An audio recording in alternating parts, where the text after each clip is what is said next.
우리 주 예수 그리스도를 믿사오니 형제 자매 여러분, 오늘 읽은 이 본문에 기초하여서 우리가 사도신경을 고백했습니다. 어떻게 보면 성부 하나님 고백이 먼저 나옵니다마는 실제로는 예수 그리스도, 기도 가운데 그리스도이신 예수 그리스도의 사역에서 성부 하나님의 사역을 먼저 말하고 그 뒤에 성령 하나님의 사역을 말합니다. 사도신경으로 우리의 신앙을 고백을 했습니다. 고백, 서약입니다. 맹세입니다.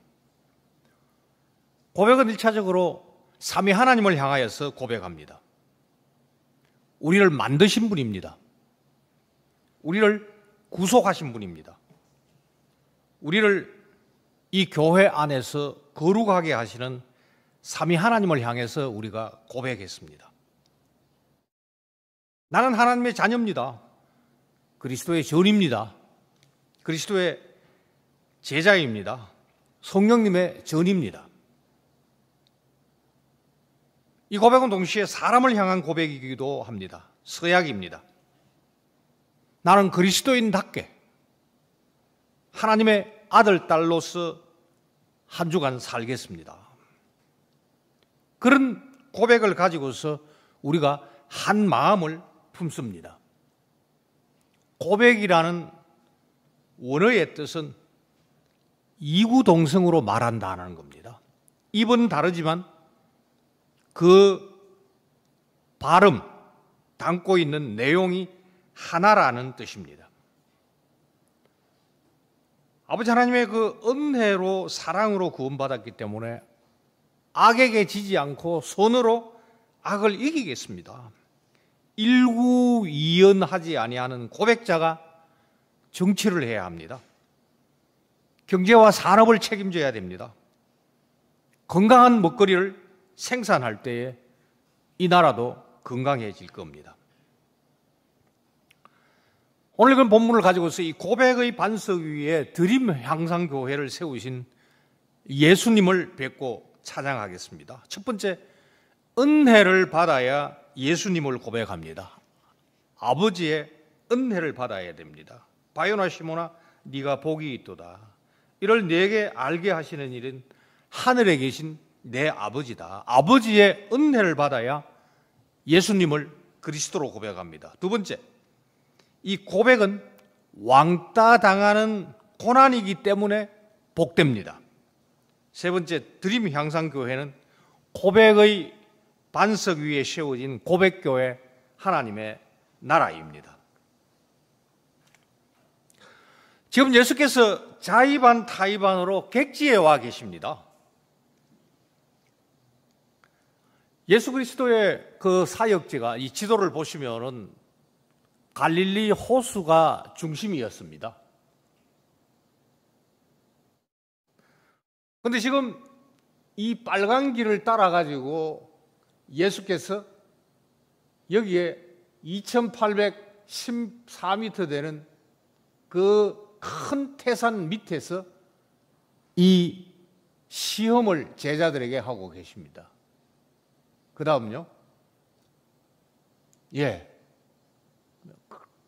이렇게 사역하시고 이제 내려오시는 과정을 말씀을 드렸고요. 사진을 보시면은요, 이게 지금 헐몬산입니다. 만년설이 뒤덮여 있습니다. 이쪽이 지중해입니다. 습기를 먹은 바람이 넘지 못하고 여기에 눈을 만듭니다. 그래서 여기에 아주 푸른 곳이 있지만은 이 지역의 연평균 강수량은 40mm입니다.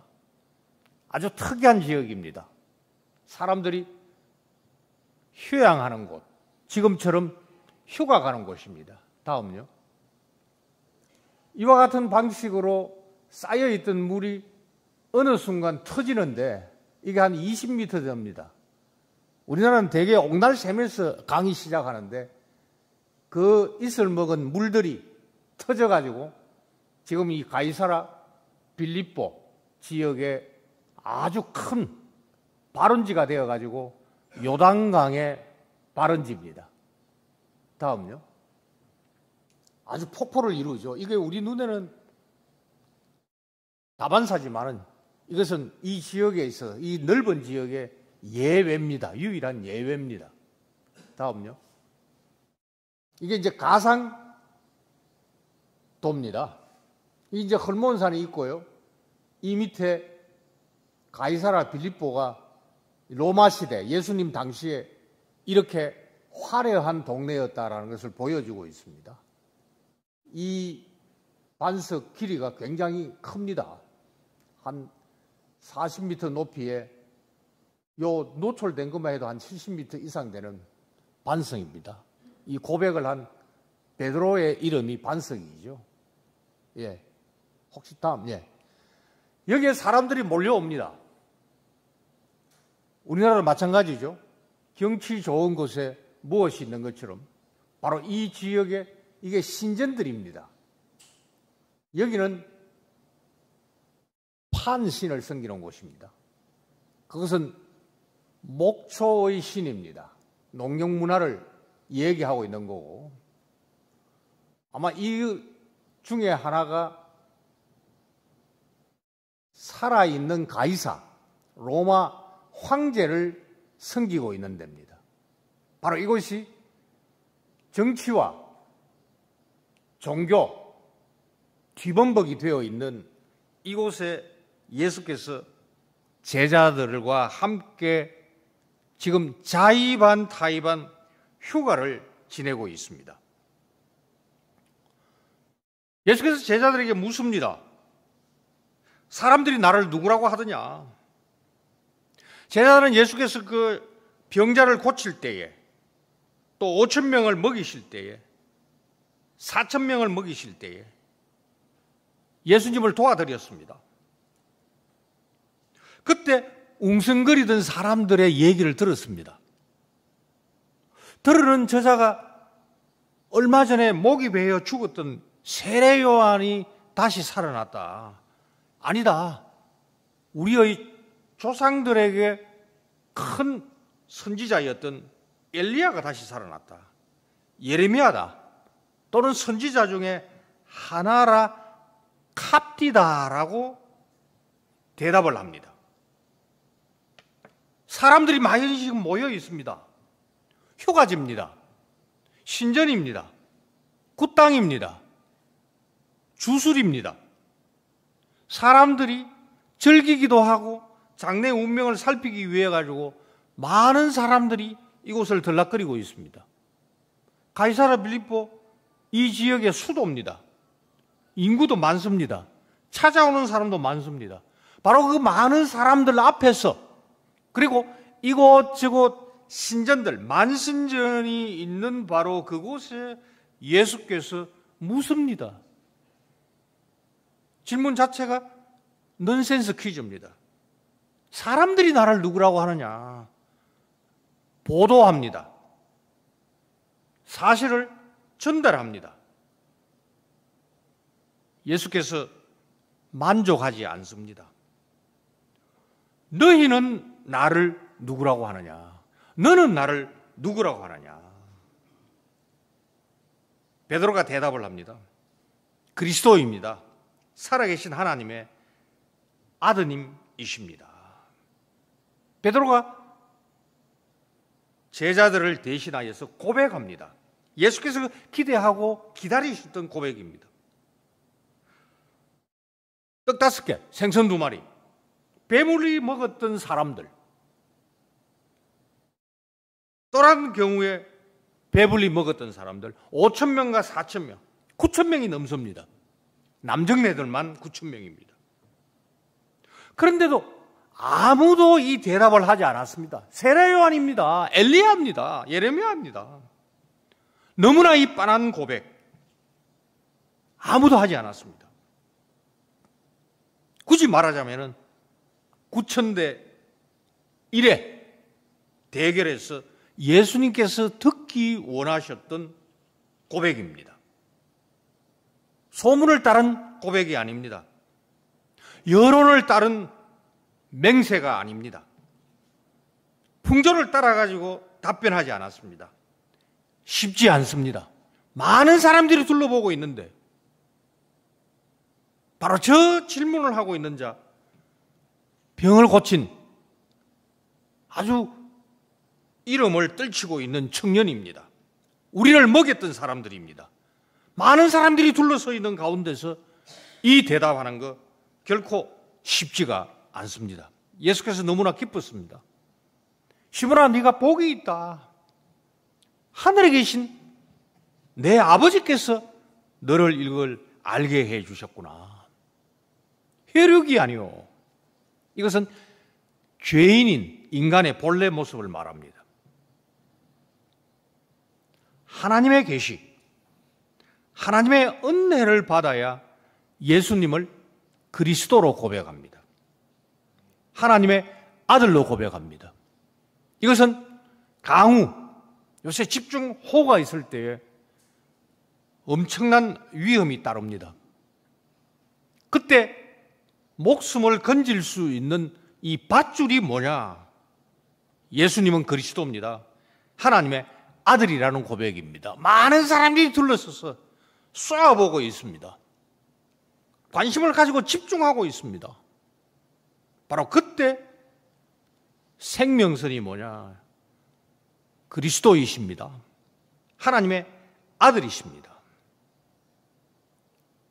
소문과 여론, 세상 풍조에 휩싸이며 대충 따라가면 두루뭉실하게 대답합니다. 카더라, 캅디다. 배불리 먹었던 많은 무리들이 있습니다. 요새식으로 말하자면 그 당시에 없었던 유일한 엔터테인먼트가 뭐냐? 예수라는 사람입니다. 사람들이 몰려다닙니다. 예수님 따라다니는 그 당시에 유행입니다. 첨단을 따라가는 사람이라면 농사일 그만두고 한번 따라가야 됩니다. 기적을 보았습니다. 줄임배를 채웠습니다. 체험하고도 복이 또다. 득담을 받은 자 아무도 없습니다. 오직 예수 그리스도의 하늘 아버지께서 알게 해 주셔야 우리는 예수님을 바로 고백할 수 있습니다. 바로 이 순간입니다. 예배중에 은혜를 받아야 예수님을 바로 압니다. 정확하게 고백합니다. 그래야 절간에 안 갑니다. 그래야 굿땅에 기울이지 않습니다. 그래야 주술에 의지하지 않습니다. 예수께서 지금 왕따 당하고 계십니다. 예수께서 왜 경치 좋은 곳에 오셨을까요? 바로 종교와 정치의 풍조 가운데서 왕따 당하고 계십니다. 자, 종교. 예수께서 병을 고치셨습니다. 기적을 행하셨습니다. 제일 먼저 어디에서 하셨느냐? 고향 나사렛에서 행하셨습니다. 그런데 고향 사람들이 배척합니다. 저 목수 자식. 배척했습니다. 안식일에 이 회당에서 한 손 마른 자 고쳐주셨습니다. 그랬더니 영역이 좀 넓어지죠. 갈릴리 지방에 있던 바리새인들이 찾아와가지고 뒷조사를 합니다. 안식일을 어겼구나. 어떻게 하면 저자를 죽일까 의논합니다. 악인들의 꾀라는 시편 1편 1절에 나오고 있는 그 꾀라는 말이 바로 의논하다라는 말입니다. 종교 지도자들이 뒷조사를 시작을 합니다. 박해하기 시작합니다. 이제는 수도 예루살렘 남쪽입니다. 북쪽으로 바리새인들을 파견합니다. 서기관들에게 명령을 하달합니다. 올라와 가지고 15장 1절을 보면 예수님을 집단적으로 괴롭히기 시작을 합니다. 종교가 예수님을 위협합니다. 박해합니다. 예수님 밀리기 시작합니다. 여기에 정치가 가담을 합니다. 이 당시 갈릴리 지방을 다스리고 있던 사람이 헤롯입니다. 그 헤롯이 아니고 아들입니다. 근데 이자가 한문 앞에 붙은 놈이 이 놈이죠. 아주 못된 놈입니다. 제수를 빼앗았습니다. 그거 잘못됐다. 지적했습니다. 지적해야 되죠. 말씀 따라 사는 사람, 정치 지도자가 잘못할 때 지적해야 됩니다. 누구죠? 세례 요한입니다. 체포했습니다. 감옥에 넣었습니다. 이자의 생일이었습니다. 이게 진렵니까? 딸입니까? 자기 동생 빌립의 처, 바로 이 가이사랴 빌립보를 다스리고 있던 이 처 헤로디아를 빼앗았습니다. 그래서 목을 쳤습니다. 역사에 나오는 이 딸의 이름이 살로메입니다. 너무 멋지게 춤을 추자 마태복음 14장 7절을 보면은 맹세로 헤롯이 맹세로 내가 날의 절반이라도 주겠다 공개적으로 약속하고 고백합니다. 맹세가 고백입니다. 지중에 내가 성을 갈았으면 갈았지 내가 주겠다 약속을 했습니다. 이건 못된 게 지 에미한테 갔습니다. 뭘 청할까요? 에미가 기회를 잡았습니다. 저 감옥에 갇혀 있는 세례 요한의 목을 달라고 하라. 마태복음 14장 9절을 보면 왕이 근심하나 자기가 맹세한 것과 고백한 것과 그 함께 앉은 사람들 때문에 그 신하들 때문에 목을 주라고 명령하였습니다. 이게 바로 세상 풍조입니다. 관례입니다. 여론입니다. 뉴스입니다. 맹세와 고백, 목숨을 걸고 지켜야 됩니다. 비록 식기정에 있었지만 헤롯은 일구이연하지 않겠다고 맹세하였고 자기 목숨 건지기 위하여서 의인 세례 요한의 목숨을 내어주었습니다. 바로 이렇게 사람들의 눈치나 살피는 정치가 헤롯은 충성스러운 국민, 백성, 선지자 요한을 내어주고 구차하게 자기 목숨을 건진 것입니다. 이렇게 종교와 정치가 옥죄어오는 상황에서 왕따 예수님을 고백하는 것 쉽지 않습니다. 태어나면서 맹인으로 평생을 보낸 청년이 있었습니다. 그를 예수께서 안식일에 고쳐주셨습니다. 그렇지 않아도 예수님을 덫에 빠뜨려 어떻게 하면 죽일까 궁리하고 있던 바리새인들 결정적인 순간을 맞이했습니다. 호구조사를 시작을 합니다. 맹인의 부모를 부릅니다. 그러니 부모가 이렇게 대답을 합니다.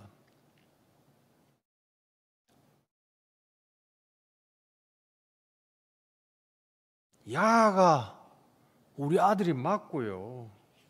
날 때부터 못 봐신데 가한테 한번 물어보이소. 가도 어른이 돼가지고 지 앞가림 정도는 합니다. 이게 요한복음 9장 21절 경상도 버전입니다. 그러고 난 다음에 이제 이 아들한테 묻습니다. 아들한테 직접 묻습니다. 물어보라고 했으니까. 근데 이 눈을 뜬 아들이 예수님을 선지자라고 표현을 합니다. 저는 그리스도입니다. 살아계신 하나님의 아들입니다. 하나님의 아들이 나를 고치십니다. 대답이 안 나옵니다. 소문과 여론, 풍조를 따라서 예수님을 따르면 값디다 우물쭈물해버립니다. 베드로의 고백 참 복되도다. 이 덕담 나오지 않았습니다. 왜 그랬을까요? 요한복음 9장 22절입니다. 이미 유대인들이 누구든지 예수님을 그리스도로 시인하는, 우리 한글 번역에 고백이란 말이 안 나옵니다. 고백이 들어갈 자리에 다양하게 번역을 하는데 시인하는 자는 출교하기로 결의하였으므로 그들을 무서워함이라. 왜 부모가 두루뭉실하게 대답하죠? 왜 낳은 자가 엉뚱한 소리 하죠? 출교당하기 때문입니다. 여기 출교는 출해당입니다. 종교가 중심이었기 때문에 출해당하면은 이 당시에 요새 말하는 한센병자, 문둥병자처럼 동네에서 살 수가 없습니다.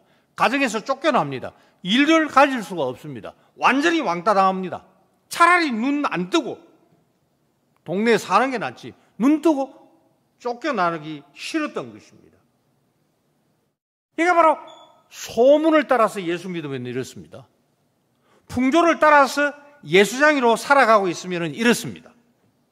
일단은 구차하게 목숨을 구하는 맹세한, 흠맹세했던 헤롯처럼, 이 맹인처럼 관리들 가운데서도 예수님을 믿는 자가 많았습니다. 그런데 요한복음 12장 42절 이하를 보면은 바리새인들 때문에, 종교 지도자들 때문에 드러나게 말하지 못하니, 아까는 시인이지만 드러나게 말하다, 고백하지 못하니 이는 출교를 당할까 두려워했기 때문입니다. 고백하면은 관직에서 밀려납니다. 수입이 떨어집니다. 명예가 사라집니다. 요새식으로 말하자면 조직의 쓴맛을 보게 되는 겁니다.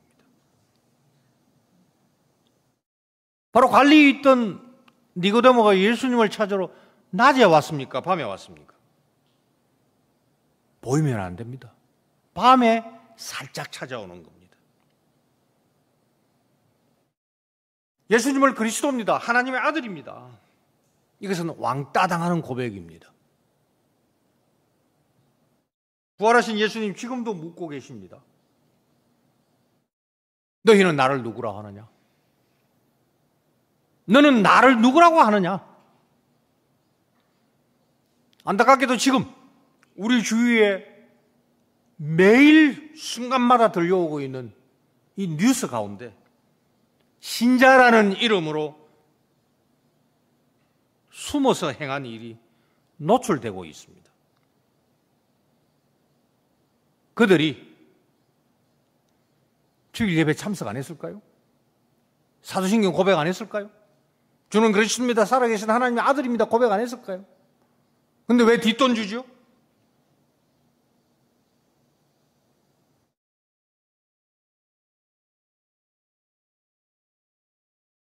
헤롯처럼 눈치 보지 마시기를 바랍니다. 마태복음 10장 32절 33절을 보면 예수께서 누구든지 사람 앞에서 나를 시인하면, 나를 고백하면 나도 하늘에 계신 내 아버지 앞에서 그를 고백할 것이요. 우리만 예수님을 고백하는 거 아닙니다. 아직도 고백할 일이 남아 있습니다. 예수께서 고백하실 일이 남아 있습니다. 최후 심판대 앞에서 저 드림 항상교회 암흑에 왕따 당했습니다. 눈치밥 먹었습니다. 참 손해봤습니다. 좀 멍청한 자라고 손가락질 당했습니다. 나를 시인했습니다. 그 순간도 나를 부인하지 않았습니다. 나를 고백했습니다. 유월시켜 주시옵소서. 나는 향상교회 아무개를 압니다. 내가 그를 위하여 피 흘렸습니다. 예수께서 최후 심판대 하늘 아버지께 향상교회 아무가 이 땅에서 왕따 당하면서도 아버지 은혜로 나를 평생 고백했고 고백한 대로 살았습니다. 계시록 3장 5절 말씀 똑같습니다. 이기는 자는 이와 같이 흰옷을 입을 것이요 내가 그 이름을 생명책에서 결코 지우지 아니하고 그 이름을 내 아버지와 그들의 천사 앞에서 고백하리라. 우리 주위에 지금 몰려오고 있는 뉴스 가운데 심판이 없는 것처럼 거짓말이 난무하고 있습니다. 고백을 하지 아니하는 사람들, 시중에서 맹세하는 사람들은 우리의 관심사가 아닙니다. 주일날 말짱하게 입고 와가지고 사도신경으로 고백하고도 거짓 고백한 사람들 많습니다. 특검이 들어가야 됩니다. 심판이 없는 것처럼 오리발 내밉니다. 최후 심판이 없는 것처럼 말합니다. 예수 그리스도께서 재림 안 하실 것으로 믿고 있는 예수쟁이들이 많습니다. 그러나 겨우 여러분, 최후 심판 때는 많은 사람들이 우리가 주의 이름으로 귀신을 쫓아내었으며 많은 권능을 행하였습니다. 그때 우리 주께서 마태복음 7장 23절 내가 그들에게 밝히 말하되 내가 그들에게 고백하되 맹세하되, 고백이 밝히 말하되로 번역이 되어 있습니다. 내가 너희를 도무지 알지 못하니 불법을 행하는 자라라 내게서 떠나가리라 하리라. 최후 심판이 없는 것처럼 이 땅의 예수쟁이들이 하루하루를 살아왔고 지금 이 순간도 살아가고 있습니다. 주님을 그리스도로 고백하지 않는 무당도 귀신을 쫓아냅니다. 권능을 행합니다. 작두를 탑니다. 그렇게 돈벌이 합니다. 이게 지금 교회 안까지 들어왔습니다. 이런 식으로 예수님을 고백하지 마시기를 바랍니다. 이런 식으로 신앙생활을 해서는 안 됩니다. 왕따 당해야 됩니다. 여론과 풍조를 따르지 않고 왕따를 당하면서도 예수님을 그리스도로 고백하며 그 수많은 위협 가운데 왕따에 해당되는 폭우 가운데서도 한 줄 생명줄 붙들고 나아가야 됩니다. 우리가 속한 이 고신교회에는 산순교자, 추록성도다라는 분들이 있습니다. 일제가 신사참배는 종교가 아니다, 내선 일치했기 때문에 국민의식이다 선전하면서 강요했습니다. 그때 신자들은 거의 다 넘어가 버렸습니다. 지도자들은 장로들도 넘어갔습니다. 목사들도 다 넘어가고 있는 찰나였습니다. 이때 참배하지 아니했던 자들 체포되어 수감되었습니다. 이분들은 일제라는 법정 앞에서 예수님을 그리스도라고 고백했습니다. 나 외에는 다른 신이 없다라는 이 하나님만을 고백했습니다. 시인했습니다. 이 고백과 시인, 서약을 따라서 일제의 협박을 두려워하지 않았습니다. 많은 사람들이 넓은 문으로 시류를 따라서 살 때 이들은 좁은 문의 왕따를 자청했습니다. 일제는 1945년 8월 18일에 이들을 사형시킬 비민 계획을 세웠지만 사흘 전에 이들을 해방시키기 위하여 이 땅에 해방을 주셨습니다. 추록 성도들입니다. 죽지 못한 순교자, 산순교자라는 존칭을 얻었습니다. 교회 역사에서 죽지 못한 순교자라는 뜻을 가진 용어가 있습니다. 그게 바로 고백자입니다. 662년 일입니다. 어떤 믿음의 선배가 당시 동로마 제국 황제, 그 수도가 지금의 이스탄불입니다. 불려 잡혀왔습니다. 황제가 그에게 기회를 주었습니다. 그가 예수님을 바로 고백했습니다. 황제가 분노합니다. 저놈의 혀를 절단해라.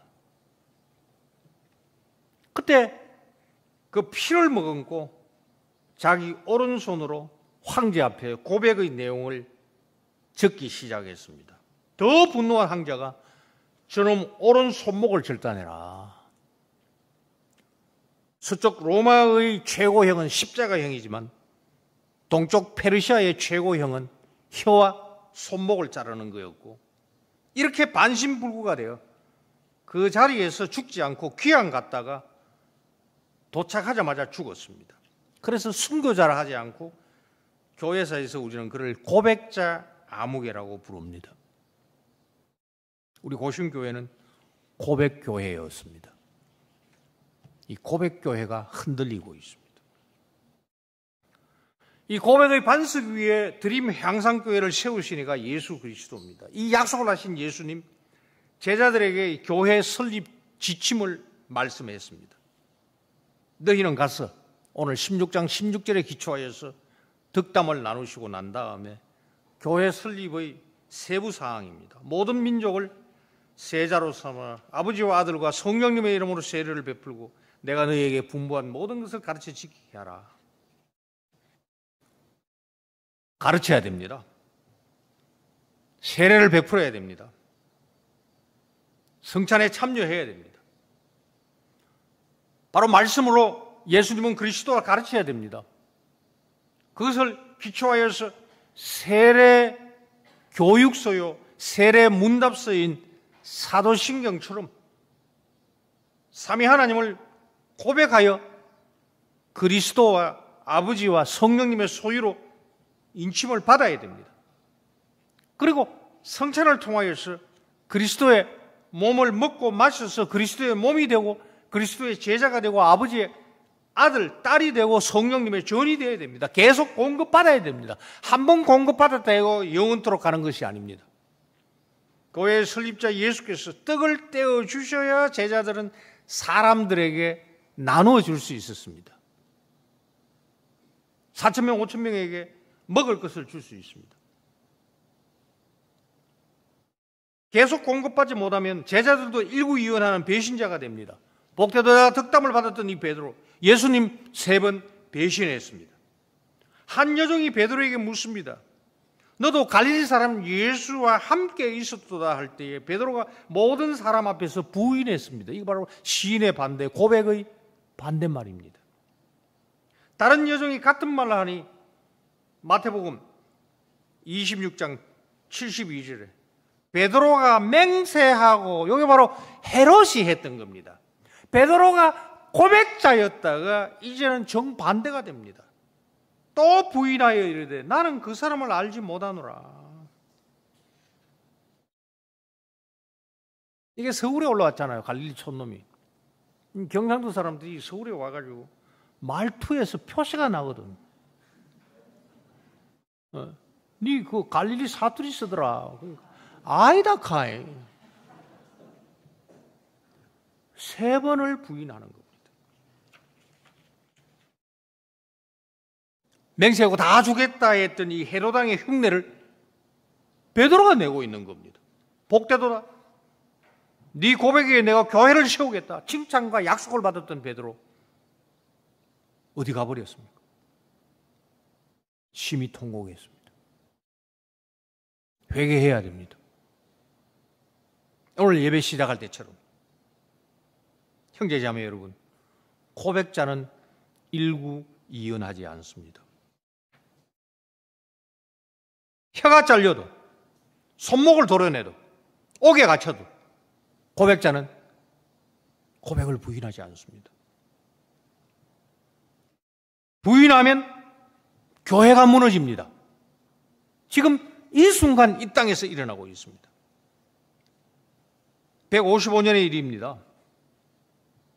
지금 터키죠. 스모로의 감독 폴리갑이 큰 야외 경기장에 불려 나왔습니다. 총독이 기회를 한번 줍니다. 이 노인 그리스도를 부인하면 살려주겠다. 부인하지 않았습니다. 마지막 유언입니다. 86년간 내가 예수님을 섬겼지만 한 번도 나를 버리지 않았습니다.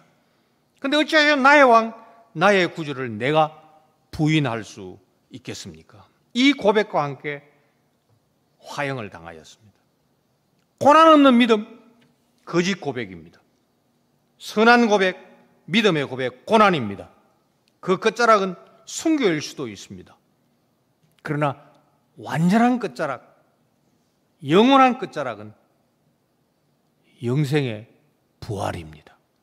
최후 심판이 있습니다. 죄를 고백하는 것이 하나님께 영광입니다. 아간을 앞에 놓고 여호수아가 말합니다. 내 아들아 청하노니 이스라엘의 하나님 여호와께 영광을 돌려 그 앞에 자복하고, 이 자복하고가 고백하고입니다. 우리 선배 어거스틴이 고백할 때는 그 고백이 죄 고백과 하나님께 영광 돌리는, 오늘 오전 시작할 때 아주 감명적이었습니다. 하나님께 영광 돌리는 찬송을 하고 기도를 하고 그리고 죄 고백을 하라. 그게 바로 어거스틴의 유명한 책 고백록에 고백이 담고 있는 두 가지 의미입니다.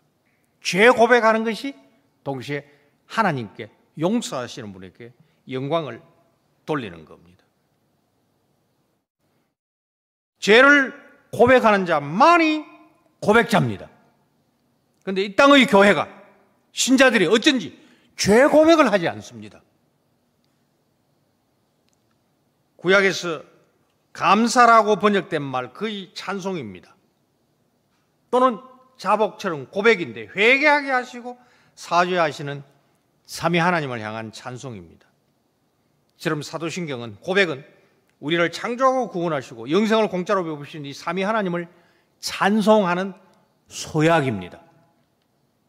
우리가 손을 들지 않지만 사도신경을 고백할 때마다 맹세하고 소약하기 때문에 진정으로 하나님을 향하여서, 사람을 향하여서 고백해야 됩니다. 우리는 고백교회 드림 향상교회의 교인입니다. 곳곳이 거짓말로 넘쳐납니다. 풍조에 물들 수밖에 없습니다.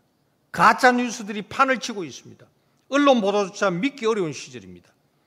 그러나 고백자는 여론의 풍조에 휘둘리지 않습니다.